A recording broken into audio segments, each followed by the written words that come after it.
तरह की चाहते हैं। इन्होंने कई बार पूछा कि तुसीं किसी होर तरह की शाम चाहते हो तां दस दिओ कि नहीं शाम पा दिंदे आ। भाई फिर मैनूं इन्हां ने नंबर दिता, कहते जे अज शाम तक काम ना होया, पिछले शुक्रवार की गल आ, जे शाम तक ना काम होया तो तुसीं मैनूं कॉल करनी, उन्होंने सर्टिफिकेट आ किसी परिवार का कढ़ दिओ, ये कढ़ दिओ जन्म दे मौत दे और जेड़े नक्शे पै सके वो शनिवार छुट्टी वाले दिन कढ़ के गया, शनि और एतवार वो भी संकेतक धरने के ऐलान तो बाद नक्शा दिता जी 2 महीने हो गए, 3 महीने घूमदे नूं, फीस तार चुके हैं, असीं सब कुछ कर चुके हैं, हजे मतलब कोई दस्सिया नहीं कि अज कल नूं बस घूमी जाने रोज़ दी रोज़। हुण भी मैं तो इसे करके आया, मैं धरने ते नहीं आया सी, मैं आके देखा कि ਇਹਦੇ ਨਾਲ ਹੋਰ ਮੰਦਭਾਗਾ ਇੱਥੇ ਕੀ ਹੋ ਸਕਦਾ ਆ। ਪੰਜਾਬ ਸਰਕਾਰ ਮੁਰਦਾਬਾਦ ਮੁਰਦਾਬਾਦ ਮੁਰਦਾਬਾਦ, ਪਰਚਿਆਂ ਵਾਲੀ ਸਰਕਾਰ ਮੁਰਦਾਬਾਦ ਮੁਰਦਾਬਾਦ ਮੁਰਦਾਬਾਦ। ਐਨਓਸੀ ਲੈਣੀ ਬਹੁਤ ਔਖੀ ਆ, ਪਰਚਾ ਦਰਜ ਕਰਨਾ ਬਹੁਤ ਔਖਾ ਤੇ ਜੇ ਕਿਸੇ ਨੇ ਕਰਾਉਣਾ ਤਾਂ ਕਰਾ ਲਓ ਬਾਈ ਜੀ ਕਹਿੰਦੇ ਨੇ। ਵਾਹਿਗੁਰੂ ਜੀ ਕਾ ਖਾਲਸਾ ਵਾਹਿਗੁਰੂ ਜੀ ਕੀ ਫਤਿਹ।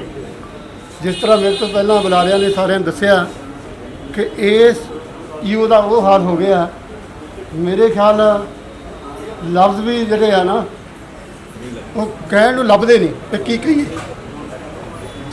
ਜੇ ਸੰਸਾਰ ਨੂੰ 1 ਲੱਖ ਰੁਪਏ ਤੋਂ ਉੱਪਰ ਤਨਖਾਹ ਮਿਲਦੀ ਹੋਵੇ, ਉਹ ਬੰਦਾ ਆਪਣੀ ਡਿਊਟੀ ਤੇ ਆਪਣੀ ਕੁਰਸੀ ਤੇ ਆ ਕੇ ਨਾ ਬੈਠੇ, ਉਸ ਤੋਂ ਵੱਧ ਸ਼ਰਮ ਵਾਲੀ ਗੱਲ ਕਿਹੜੀ ਹੋ ਸਕਦੀ ਹੈ। ਜਿੱਥੇ बड़े दुख नाल कहना चाहना कि साडी कमेटी घर दे विच इस वेले नरक नाल भी माड़ा हाल आ।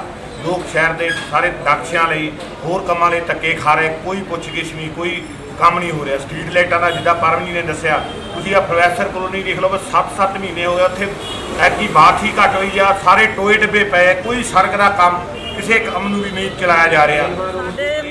ਮਹੱਲਾ ਜਿਹੜਾ ਹੈ ਨਵੀਂ ਵਾਦੀ ਸਟੇਸ਼ਨ ਦੇ ਕੋਲ, ਉੱਥੇ 1 ਮਹੀਨਾ ਹੋ ਗਿਆ ਪਾਣੀ ਆਏ, ਲੋਕਾਂ ਦਾ ਇਹ ਹਾਲ ਹੈ, ਲੋਕਾਂ ਦਾ ਪਸ਼ੂਆਂ ਨਾਲੋਂ ਵੀ ਭੈੜਾ ਹਾਲ ਹੈ। ਲੋਕ ਮਹੀਨਾ ਹੋ ਗਿਆ ਨਹਾਉਂਦੇ ਵੀ ਨਹੀਂ, ਲੋਕਾਂ ਦੇ ਘਰੋਂ ਪਾਣੀ ਪੀਣ ਨੂੰ ਲਿਆਉਂਦੇ। ਦੇਖੋ ਅਸੀਂ ਇਹ 4-5 ਵਾਰੀ ਇਹਨਾਂ ਨੂੰ ਵੀ ਫੋਨ ਕੀਤਾ, ਈਓ ਸਾਹਿਬ ਤਾਂ ਫੋਨ ਚੱਕਦੇ ਹੀ ਨਹੀਂ। MC ਜਿਹੜਾ ਅਸੀਂ ਕਮਲ ਨੂੰ ਵੀ ਕਿਹਾ, ਉਹ ਕਮਲ ਕਹਿੰਦਾ ਮੈਨੂੰ ਵੀ ਲੈ ਚੱਲਿਓ ਈਓ ਦਾ ਜਾਂ ਧਾਨਾ ਹੈ। ਅਸੀਂ ਅੱਜ ਆ ਕੇ ਤੁਹਾਨੂੰ ਕਹਿ ਚੱਲੇ ਆ, ਜੇ ਨਾ ਹੈ ਤਾਂ ਅਸੀਂ ਕੱਲ੍ਹ ਨੂੰ ਬਾਲਟੀਆਂ ਖਾਲੀ ਲੈ ਕੇ ਅਸੀਂ ਇੱਥੇ ਬੜੇ ਤੋਂ ਬੜਾ ਧਰਨਾ ਦੇਵਾਂਗੇ। ਨਵਾਂਸ਼ਹਿਰ मुर्दाबाद, ਈਓ ਨਵਾਂਸ਼ਹਿਰ मुर्दाबाद, ਕਾਂਗਰਸ ਸਰਕਾਰ मुर्दाबाद, नवां शहर दा ईओ मुर्दाबाद ਮੁਰਦਾਬਾਦ ਮੁਰਦਾਬਾਦ नवां शहर दा ईओ मुर्दाबाद ਮੁਰਦਾਬਾਦ ਮੁਰਦਾਬਾਦ। ਜਿਹੜਾ ਮਿਊਨਿਸਪਲ ਕਮੇਟੀ ਦੀ ਕਾਰਗੁਜ਼ਾਰੀ ਆ ਉਹਦੇ ਹਿਸਾਬ ਉਹਦੇ ਮਹਿਕਮੇ ਨੂੰ ਲੈ ਕੇ ਜਿਹੜਾ ਹੈਗਾ ਧਰਨਾ ਕੀ ਮਾਰਿਆ। ਇਹ ਸੰਕੇਤਕ ਧਰਮਾਂ ਹੈ, ਥੋੜ੍ਹੇ ਹੈਗਾ ਧਰਨਾ ਹੈ, ਥੋੜ੍ਹੇ ਬੰਦੇ ਸੱਦੇ ਸੀ ਕਿਉਂਕਿ ਇਹਨਾਂ ਨੂੰ ਥੋੜ੍ਹਾ ਜਿਹਾ ਇਹਨਾਂ ਨੂੰ ਜਗਾ ਲਈਏ। ਕਰੋਨਾ ਹੋਣ ਕਰਕੇ ਕਿਸੇ ਨੂੰ ਕਸ਼ਟ ਨਹੀਂ ਦਿੱਤਾ। ਲੀਡਰ ਟਾਈਪ ਹੀ ਜਿਹੜੇ ਹੈਗੇ ਉਹ ਆਏ ਨੇ, ਕਿਉਂਕਿ ਇੱਥੇ ਦੇਖਿਆ ਵੀ 7 ਮਹੀਨੇ ਤੋਂ ਜਿਹੜਾ ਹੈਗਾ ਨੀਂਹ ਪੱਥਰ ਰੱਖੇ ਗਏ ਨੇ, ਉਹਨਾਂ ਦੇ ਨੀਂਹ ਪੱਥਰ ਵੀ ਫਿੱਕੇ ਪੈ ਗਿਆ ਅਤੇ ਉਹਦੇ 'ਤੇ ਜਿਹੜੇ ਕੰਮ ਦੀ ਡਿਵੈਲਪਮੈਂਟ ਕੋਈ ਹੋਈ ਨਹੀਂ, ਕੋਈ ਕੰਮ ਹੋਇਆ ਨਹੀਂ। ਇਸੇ ਤਰ੍ਹਾਂ ਲਾਈਟਾਂ ਸ਼ਹਿਰ 'ਚ ਜਿਹੜੀਆਂ ਹੈਗੀਆਂ, ਸਾਰੇ ਸ਼ਹਿਰ 'ਚ ਲਾਈਟ ਬੰਦ ਕੀਤਾ, ਲਾਈਟ ਗੁੱਲ ਕੀਤੀ ਜਿਹਨੂੰ ਕਹਿੰਦੇ ਆਪਾਂ। ਪਾਣੀ ਦਾ ਕੋਈ ਪ੍ਰਬੰਧ ਨਹੀਂ, ਸੀਵਰੇਜ ਦਾ ਕੋਈ ਪ੍ਰਬੰਧ ਨਹੀਂ। ਜਿੰਨਾ ਕੋਈ ਪੈਸਾ ਅੱਜ ਤੱਕ ਡਿਵੈਲਪਮੈਂਟ ਦਾ ਇਹਨਾਂ ਦਾ ਨਹੀਂ 4 ਸਾਲਾਂ 'ਚ ਆਇਆ। ਜੇ ਕੋਈ ਵੀ ਆਵੇ ਤਾਂ MLA ਸਾਹਿਬ ਮੇਰੇ ਨਾਲ ਸਟੇਜ 'ਤੇ ਬੈਠ ਜਾਣ, ਬੈਠ ਕੇ ਮੈਨੂੰ ਦਿਖਾ ਦੇਣ ਪੇਪਰ 'ਤੇ, ਭਾਈ ਜੀ ਆ ਇੰਨੇ ਪੈਸੇ ਤੁਹਾਡੇ ਜਿਹੜੇ ਮਿਊਨਿਸਪਲ ਕਮੇਟੀ 'ਚ ਡਿਵੈਲਪਮੈਂਟ ਲਈ ਆਏ ਆ। ਪਿੰਡਾਂ ਵਿੱਚ ਵੀ ਜਿਹੜੇ ਵਿੱਤ ਕਮਿਸ਼ਨ ਦੇ ਪੈਸੇ ਨੇ, 14ਵੇਂ ਵਿੱਤ ਕਮਿਸ਼ਨ ਦੇ ਪੈਸੇ ਉਹ ਆਏ ਆ। ਹੋਰ ਨਵਾਂ ਪੈਸਾ ਕੋਈ ਨਹੀਂ ਆਇਆ ਪਿੰਡਾਂ ਵਿੱਚ ਵੀ ਆ ਸੜਕਾਂ ਦੀ ਡਿਵੈਲਪਮੈਂਟ ਲਈ ਜਾਂ ਹੋਰ ਕਾਸੇ ਲਈ। ਉਹ ਸਾਰਾ ਉਹ ਵਿੱਤ ਕਮਿਸ਼ਨ ਦੇ ਪੈਸੇ ਨੇ ਜਿਹੜੇ ਹੈਗੇ ਆ। ਸੋ ਇਸ ਲਈ ਉਹ ਤੋਂ ਬਾਅਦ ਮੈਂ ਕਹਿੰਦਾ ਇਹਨਾਂ ਨੇ ਜਿੰਨੇ ਵੀ ਆ ਰੇਲਵੇ ਰੋਡ ਲੈ ਲਓ, ਕੋਈ ਰਸਤਾ ਲੈ ਲਓ, ਸੜਕਾਂ ਦਾ ਬੁਰਾ ਹਾਲ ਆ। ਉਹਨਾਂ 'ਤੇ ਜਿਹੜੀਆਂ ਮੈਂ ਕਈ ਦੇਖਿਆ ਵੀ ਹੁਣੇ ਲੁੱਕ ਪਈ ਆ ਅਤੇ ਹੁਣੇ ਉਹਨਾਂ ਦੀ ਟੁੱਟ ਵੀ ਗਈਆਂ, ਨਾਲ ਹੀ ਟੁੱਟ ਗਈਆਂ, ਪਤਾ ਨਹੀਂ ਕੀ ਲੋਕਾਂ ਦੀ ਪਾਈ ਕਿ ਨਹੀਂ ਪਾਈ। ਸੋ ਇਸ ਲਈ ਮੈਂ ਬੇਨਤੀ ਕਰਦਾ ਵੀ ਜਿਹੜੀ ਡਿਵੈਲਪਮੈਂਟ ਦਾ ਕੰਮ ਹੈ, ਇਹ ਸਰਕਾਰ ਜਿਹੜੀ ਹੈਗੀ ਆ ਇਹ ਵਾਅਦਿਆਂ ਨਾਲ ਬਣ ਗਈ ਆ ਅਤੇ ਲਾਰਿਆਂ ਨਾਲ ਚਲਾ ਰਹੀ ਆ। ਇਹ ਲਾਰੇ ਲਾ ਕੇ ਤੁਹਾਡਾ ਆਹ ਕਰ ਦੇਣਾ, ਆਹ ਕਰ ਦੇਣਾ, ਆਹ ਕਰ ਦੇਣਾ, ਲੋਕਾਂ ਨੂੰ ਬੜਾ ਬੇਵਕੂਫ ਬਣਾਇਆ। ਇੱਕ ਵਾਰ TV 'ਤੇ ਇੱਕ ਦਿਨ ਪੁੱਛ ਰਿਹਾ ਸੀ ਪ੍ਰੈਸ ਰਿਪੋਰਟਰ ਵੀ ਤੁਸੀਂ ਕੋਈ ਕੰਮ ਦੱਸ ਦਿਓ, ਚਲੋ ਸਾਰੇ ਨਹੀਂ ਹੋਏ, ਇਹੀ ਦੱਸ ਦਿਓ ਵੀ 2%, 4%, 5%, ਕੁਛ % ਕੀਤੇ ਨੇ, ਉਹੀ ਦੱਸ ਦਿਓ। ਉਹ ਵੀ ਨਹੀਂ ਦੱਸੇ ਉਹਨਾਂ ਨੇ। ਸਾਡਾ ਇਹ ਅੱਜ ਦਾ ਜਿਹੜਾ ਧਰਨਾ ਸੀ, ਇਹ ਸੀਗਾ ਈਓ ਨੂੰ MLA ਨੂੰ ਜਗਾਉਣਾ। ਈਓ ਜਾਂ MLA ਜਿਹੜਾ ਹੈ ਲੋਕਾਂ ਦੇ ਕਰਕੇ ਬਣਿਆ, ਲੋਕਾਂ ਨੂੰ ਸਹੂਲਤਾਂ ਦੇਣ ਵਾਸਤੇ ਬਣਿਆ। ਨਵਾਂ ਸ਼ਹਿਰ ਜਿਹੜਾ ਹੈ ਅੱਜ ਨਵਾਂ ਸ਼ਹਿਰ ਨਹੀਂ ਰਹਿ ਗਿਆ, ਪੁਰਾਣੇ ਸ਼ਹਿਰ ਤੋਂ ਵੀ ਪਿੱਛੇ ਚੱਲ ਗਿਆ। ਇਸ ਕਰਕੇ ਮੇਰੀ ਬੇਨਤੀ ਆ, ਅੱਜ ਕੁੰਭਕਰਨ ਦੀ ਨੀਂਦ ਜਿਹੜੇ ਈਓ ਸਾਹਿਬ ਸੁੱਤੇ ਪਏ ਜਾਂ MLA ਸਾਹਿਬ ਸੁੱਤੇ ਆ, ਉੱਠ ਖੜੋ। ਹੁਣ ਲੋਕਾਂ ਨੂੰ ਕੋਈ ਕੰਮ ਕਰਕੇ ਦਿਖਾ ਲਓ, ਨਹੀਂ ਤਾਂ ਆਪਣੇ ਬੋਰੀ ਬਿਸਤਰਾ ਬਣੋ ਅਤੇ ਆਪਣੇ ਘਰ ਨੂੰ ਚਲੋ, ਤੁਹਾਨੂੰ ਲੋਕਾਂ ਨੇ ਘਰ ਬਾੜ ਦੇਣਾ। ਜਿਹੜਾ ਤੁਸੀਂ ਗੱਲ ਕੀਤੀ ਆ, ਜੇ 15 ਜਾਂ 20 ਦਿਨ ਦੇ ਵਿੱਚ ਕੋਈ ਇਹ ਸਾਡਾ ਇਹ ਕੰਮ ਸਾਰੇ ਨਹੀਂ ਕਰਾਉਂਦੇ ਸ਼ਹਿਰ ਦੇ, ਤਾਂ ਅਸੀਂ ਬਹੁਤ ਵੱਡੇ ਲੈਵਲ ਤੇ ਧਰਨਾ ਮਾਰਾਂਗੇ। ਹੋ ਸਕਦਾ ਇਹਨਾਂ ਦੇ ਘਰ ਵੀ ਘੇਰਾਂਗੇ, ਦਫ਼ਤਰ ਵੀ ਜਿਹੜੇ ਆ ਘੇਰਾਂਗੇ। ਇਹਨਾਂ ਨੂੰ ਅਸੀਂ ਸੰਕੇਤਕ ਅੱਜ ਧਰਨਾ ਦੇ ਦਿੱਤਾ, ਵੀ ਦੱਸ ਦਿੱਤਾ ਵੀ ਲੋਕਾਂ ਦੇ ਜਿਹੜੇ ਆ ਰੋਜ਼ਮਰਰਾ ਜ਼ਿੰਦਗੀ ਦੇ ਜਿਹੜੇ ਕੰਮ ਆ ਉਹ ਪਹਿਲ ਦੇ ਆਧਾਰ ਤੇ ਕਰਾਓ, ਨਹੀਂ ਤਾਂ ਤੁਸੀਂ ਆਪਣੇ ਬੋਰੀ ਬਿਸਤਰਾ ਬੰਨੋ ਤਾਂ ਲੋਕਾਂ ਨੇ ਤੁਹਾਨੂੰ ਘਰ ਭੇਜ ਦੇਣਾ। ਚਾਹੇ ਬਿਜਲੀ ਦਾ ਬਿੱਲ ਲੱਗਦਾ, ਚਾਹੇ ਨਗਰ ਕੌਂਸਲ ਦਾ ਗਊ ਸੈਸ ਜਿਹੜਾ ਉਹ ਸਾਰਿਆਂ ਦੇ ਵਿੱਚ ਲੱਗਦਾ, ਲੇਕਿਨ ਜਿਹੜੀ ਸਰਕਾਰ ਆ ਉਹਨੇ ਇੱਕ ਗਊਸ਼ਾਲਾ ਜਿਹੜੀ ਰਾਹੋਂ ਤੋਂ ਪਰੇ ਬਣਾਈ ਆ, ਤੇ ਲੇਕਿਨ ਇੱਥੇ ਅਵਾਰਾ ਪਸ਼ੂ ਆਵਾਗੌਣ ਤੁਰੇ ਫਿਰਦੇ ਆ। ਇਹ ਸਰਕਾਰ ਦੀ ਡਿਊਟੀ ਆ, ਕਿਉਂਕਿ ਜੇ ਕੋਈ ਗਾਂ ਜਾਂ ਕਿਸੇ ਨੂੰ ਫੜਨਾ ਹੋਵੇ ਤਾਂ ਸਾਨੂੰ ਪਟਿਆਲੇ ਤੋਂ ਸੱਦਣਾ ਪੈਂਦਾ ਬੰਦਿਆਂ ਨੂੰ, ਤੇ ਨਗਰ ਕੌਂਸਲ ਦੇ ਅਧਿਕਾਰੀਆਂ ਨੂੰ ਪਹਿਲਾਂ ਕਹਿੰਦੇ ਆ, ਫਿਰ ਉਹ ਪਟਿਆਲੇ ਤੋਂ ਟੀਮ ਸਾਦੇ ਤਾਂ ਲੈ ਕੇ ਜਾਂਦੇ ਆ। ਸੋ ਇਹ ਤੋਂ ਦੁੱਖ ਵਾਲੀ ਗੱਲ ਕੀ ਹੋ ਸਕਦੀ ਹੈ ਵੀ ਟੈਕਸ ਤਾਂ ਆਪਾਂ ਲੈ ਰਹੇ ਆ, ਗਊ ਸੈਸ ਲੱਗ ਰਿਹਾ ਹਰ ਇੱਕ ਚੀਜ਼ ਤੇ ਗਊਆਂ ਦੀ ਦੇਖਭਾਲ ਦੇ ਲਈ ਕੁਛ ਜਿਹੜੀਆਂ ਗਊਸ਼ਾਲਾ ਨਵਾਂ ਸ਼ਹਿਰ ਦੇ ਵਿੱਚ ਹੈਗੀਆਂ, ਲੇਕਿਨ ਜਿਹੜੀਆਂ ਅਵਾਰਾ ਜਦੋਂ ਆਪਾਂ ਸ਼ਹਿਰ ਤੋਂ ਬਾਹਰਲੇ ਏਰੀਏ 'ਚ ਚੱਲ ਜਾਂਦੇ ਆ ਤੇ ਸੜਕਾਂ ਤੇ ਅਵਾਰਾ ਪਸ਼ੂ ਘੁੰਮਦੇ ਆ, ਜਿਹਦੇ ਕਰਕੇ ਇਹ ਹਾਦਸੇ ਵਾਪਰਦੇ ਆ। ਸ਼ਹਿਰ ਦੇ ਵਿੱਚ ਜਿਹੜਾ ਮੁਸਫਰ ਰੋਡ ਤੇ ਇੱਕ ਫਾਟਕ ਦੇ ਨਾਲ ਹੀ ਗਊਸ਼ਾਲਾ ਬਣ ਗਈ ਬਾਹਰ, ਸੋ ਪੱਠੇ ਪਾ ਰਹੇ ਆ ਉੱਥੇ, ਔਰ ਕਿਸਾਨ ਜਿਹੜੇ ਉਹ ਘੁੰਮ ਰਹੇ ਆ, ਲੋਕਾਂ ਨੂੰ ਮਾਰ ਰਹੇ ਆ। ਚਾਹੀਦਾ ਤਾਂ ਇਹ ਦੇਖੋ, ਇਹ ਗਊਸ਼ਾਲਾ ਵਾਲਿਆਂ ਦੀ ਡਿਊਟੀ ਆ ਕਿ ਜੇ ਉਹਨਾਂ ਨੇ ਗਊਸ਼ਾਲਾ ਬਣਾਈ ਆ ਤਾਂ ਜਿੰਨੀਆਂ ਇੱਥੇ ਅਵਾਰਾ ਗਊਆਂ ਸੜਕਾਂ ਤੇ ਘੁੰਮ ਰਹੀਆਂ ਆ ਤੇ ਉਹਨਾਂ ਦੀ ਜ਼ਿੰਮੇਵਾਰੀ ਬਣਦੀ ਆ, ਕਿਉਂਕਿ ਆਪਾਂ ਇੱਕ ਪਾਸੇ ਗਊ ਦੀ ਪੂਜਾ ਕਰਦੇ ਆ ਤੇ ਦੂਜੇ ਪਾਸੇ ਆਪਾਂ ਸੜਕਾਂ ਤੇ ਜਿਹੜੀਆਂ ਇਹ ਵਿਚਾਰੀਆਂ ਬੇਵੱਸ ਜਿਹੜੇ ਲੋਕ ਆ, ਜਦੋਂ ਉਹ ਦੁੱਧ ਦੇਣੋਂ ਛੱਡ ਜਾਂਦੀਆਂ ਤੇ ਉਹਨਾਂ ਨੂੰ ਸੜਕਾਂ ਤੇ ਜਿਹੜਾ ਆ ਉਹ ਛੱਡ ਦਿੱਤਾ ਜਾਂਦਾ। ਸੋ ਬੜੀ ਮੰਦਭਾਗੀ ਗੱਲ ਹੈ। ਗਊਸ਼ਾਲਾ ਵਾਲਿਆਂ ਦੀ ਇਹ ਡਿਊਟੀ ਬਣਦੀ ਆ ਕਿ ਜਿਹੜੀਆਂ ਅਵਾਰਾ ਗਊਆਂ ਘੁੰਮਦੀਆਂ ਉਹ ਲਿਜਾ ਕੇ ਆਪਣੀ ਗਊਸ਼ਾਲਾ ਦੇ ਵਿੱਚ ਰੱਖਣ।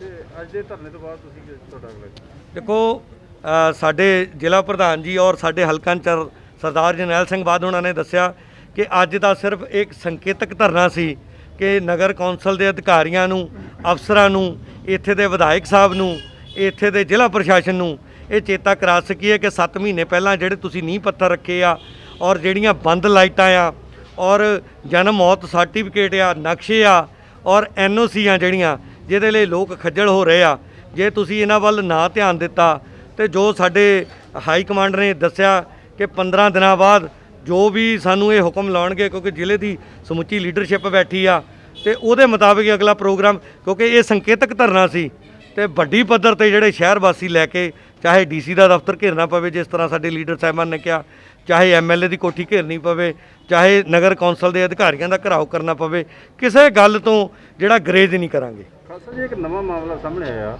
ਬੀਤੇ ਕੱਲ ਜਿਹੜੇ MLA ਸਾਹਿਬ ਵੱਲੋਂ ਇੱਕ ਸ਼ਿਕਾਇਤ ਕੀਤੀ ਗਈ ਆ, ਇੱਕ SP ਦੀ ਜਿਹਨੇ ਮਾਈਨਿੰਗ ਨੂੰ ਰੋਕਿਆ, ਉਹਨੇ ਸ਼ਿਕਾਇਤ ਕੀਤੀ ਹੈ ਜਾਂ DC ਦਫ਼ਤਰ ਵਿੱਚ ਕਰਪਸ਼ਨ ਦੇ ਮਾਮਲੇ ਨੂੰ ਲੈ ਕੇ MLA ਸਾਹਿਬ ਵੱਲੋਂ ਸ਼ਿਕਾਇਤ ਕੀਤੀ ਗਈ, ਉਹਦੇ ਬਾਰੇ ਕੀ ਕਹਿਣਾ ਚਾਹੁੰਦੇ? ਦੇਖੋ, ਇਸ ਤੋਂ ਬੜੀ ਗੱਲ ਕੀ ਹੋ ਸਕਦੀ ਆ, ਜਿਹਦੀ ਸਰਕਾਰ ਆ ਉਹੀ ਸ਼ਿਕਾਇਤ ਕਰੇ, ਕਿਉਂਕਿ ਦੇਖੋ ਮਾਈਨਿੰਗ ਜਿਸ ਤਰ੍ਹਾਂ ਲੀਡਰ ਸਾਹਿਬਾਨ ਨੇ ਕਿਹਾ ਕਿ ਨਵਾਂ ਸ਼ਹਿਰ ਦੇ ਵਿੱਚ ਜਿੰਨੀ ਨਜਾਇਜ਼ ਮਾਈਨਿੰਗ ਇਸ ਵੇਲੇ ਹੋ ਰਹੀ ਆ, ਜਿਹੜਾ ਅਫਸਰ ਕਹਿਣਾ ਨਹੀਂ ਮੰਨਦਾ ਤੇ ਉਹਨੂੰ ਤੁਰਦਾ ਕਰ ਦਿੱਤਾ ਜਾਂਦਾ ਆ, ਤੇ ਇੱਥੇ ਲੋਕ ਰਾਜ ਵਾਲੀ ਗੱਲ ਤਾਂ ਕੋਈ ਹੈ ਹੀ ਨਹੀਂ। ਇਹਦਾ ਮਤਲਬ ਇੱਥੇ ਜਿਹੜਾ ਆ ਜੰਗਲ ਰਾਜ ਆ। ਜੇ ਕੋਈ ਪੱਤਰਕਾਰ ਮਾਈਨਿੰਗ ਦੀ ਗੱਲ ਕਰਦਾ ਤਾਂ ਉਹਦਾ ਕਤਲ ਕਰਾ ਦਿੱਤਾ ਜਾਂਦਾ, ਜਾਂ ਜੇ ਕੋਈ ਮੀਡੀਆ ਕਰਮੀ ਕੋਈ ਸੱਚ ਹੱਕ ਦੀ ਗੱਲ ਕਰਦਾ ਤਾਂ ਉਹਦੇ ਤੇ ਝੂਠਾ ਪਰਚਾ ਦਰਜ ਕਰਾ ਦਿੱਤਾ ਜਾਂਦਾ। ਜੇ ਵਿਦਿਆਰਥੀ ਐਸੀ ਜੇ ਸੜਕਾਂ ਦੇ ਉੱਤੇ ਆਪਣੇ ਮੰਗਾਂ ਦੇ ਲਈ ਚੜ੍ਹਦੇ ਆ ਤਾਂ ਉਹਨਾਂ ਨੂੰ ਤੇ ਉੱਤੇ ਨਜਾਇਜ਼ ਪਰਚੇ ਦਰਜ ਕੀਤੇ ਜਾਂਦੇ ਆ। ਜੇ ਕੋਈ ਆਪਣੇ ਹੱਕ ਦੀ ਗੱਲ ਕਰਦਾ, ਕੋਈ ਧਰਨਾ ਦਿੰਦਾ, ਉਹਨਾਂ ਤੇ ਪਰਚੇ ਦਰਜ ਕੀਤੇ ਜਾਂਦੇ ਆ। ਤੇ ਇੱਥੇ ਜੰਗਲ ਰਾਜ ਆ।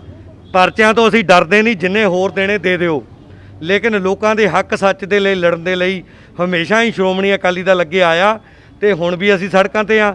ਅੱਜ ਨਗਰ ਕੌਂਸਲ ਦੇ ਦਫ਼ਤਰ ਬੈਠੇ ਆ, ਕੱਲ੍ਹ ਨੂੰ ਚਾਹੇ DC ਦੇ ਦਫ਼ਤਰ ਮੂਹਰੇ ਪੈਣਾ ਪਵੇ, ਆਉਣ ਵਾਲੇ ਸਮੇਂ 'ਚ ਚਾਹੇ MLA ਦੀ ਕੋਠੀ ਘੇਰਨੀ ਪਵੇ, ਕੋਈ ਗਰੇਜ ਨਹੀਂ। ਸੋ ਇਸ ਕਰਕੇ ਇੱਥੇ ਗੁੰਡਾ ਰਾਜ ਆ। ਇਹ ਤੋਂ ਮਾੜੀ ਗੱਲ ਹੋ ਨਹੀਂ ਸਕਦੀ ਕਿ ਇੱਕ SP ਨੇ ਜੇ ਨਜਾਇਜ਼ ਮਾਈਨਿੰਗ ਤੋਂ ਰੋਕਤਾ ਤਾਂ ਉਹਦੀ ਸ਼ਿਕਾਇਤ ਕਰ ਦਿੱਤੀ।